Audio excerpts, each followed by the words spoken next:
Inimbitahan ang General Manager ng Cannoreco na si Sandro Gistiada sa nakalipas na sesyon ng Sangguniang Panlalawigan January 30, 2024 kaugnay sa kanilang kahandaan at kung sasapat ang kanilang power supply para sa mga konsumidores ngayong paparating na El Nino, kung saan siguradong tataas ang pagkonsumo nila ng kuryente gamit ang mga appliances upang maibsa ng init na idudulot ng panahon. Ayon kay Gistiada, kung patungkol sa power supply, nagkaroon sila ng bilateral agreement contract ng Aboitiz Power noong 2021 kung saan sa loob ng 15 taon kapag nagkaroon ng kakulangan sa supply, sila ang susuporta sa Cannoreco. So ibig sabihin po, yung supply natin ng kuryente, magkaroon po ng kakulangan ng supply.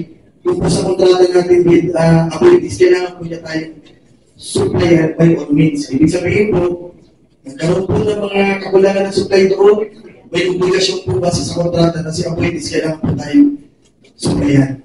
Kung magkaroon mo po ng kakulangan doon, kailangan niya po tayong hanapan ng supply. Samantala, nabanggit naman ni Board Member Rodolfo Paul Gatchep ang pangako ni Gistiada tungkol sa pagre-resolba ng mga problema sa malapansit ng mga kable ng mga telcos na nakakabit sa mga poste ng Cannoreco. I-remind ko lang si BL, noong nakaraang pag-usap natin dito, nangako po kayo na aayusin yung mga linya ng mga telcos kasi parang mapansit-pansit na yung mga nandiyan. Pwede po malaman kung anong development na dito sa project na ito. Ayon naman kay Gistiada, pumagitan ang Office of the Governor hinggil rito kung saan nagkaroon sila ng pagpupulong kasama ang ibang sangay ng mga lokal na pamahalaan tulad ng PNP at DPWH at naatasan ng Municipal Mayor ng Bayan ng Daet na bumuo ng grupong magsasaayos nito. Dagdag dito ay sinabi niya sa pagpupulong na magbibigay siya ng 2 grupo mula sa kanila para maaksyonan ang problemang ito, subalit matapos ang nakalipas sa Pasko ay wala pa siyang tatanggap na update tungkol dito. Kasi po nag-interview po ang Office of the Governor nung bago po mag-Christmas.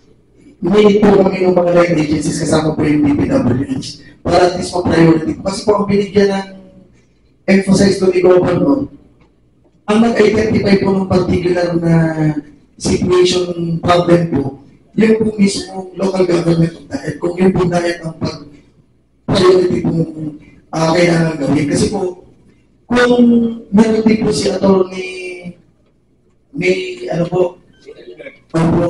kasi po, nung nabanggit niya po na kung critical na at medyo nagpupost na ng harm sa mga dumadaan po, kailangan po mag-enforce po talaga local government, specifically yung pong Municipal Engineering Office. Kasi po, kung no-reasons na po sa part ng tao, yung po mga critical na mga telcos, wala po kasi kami police power yung Cannoreco para po i-enforce yun. Para sa Totoo Balitang Camarines Norte, Rona Vega, BCN, Bicol.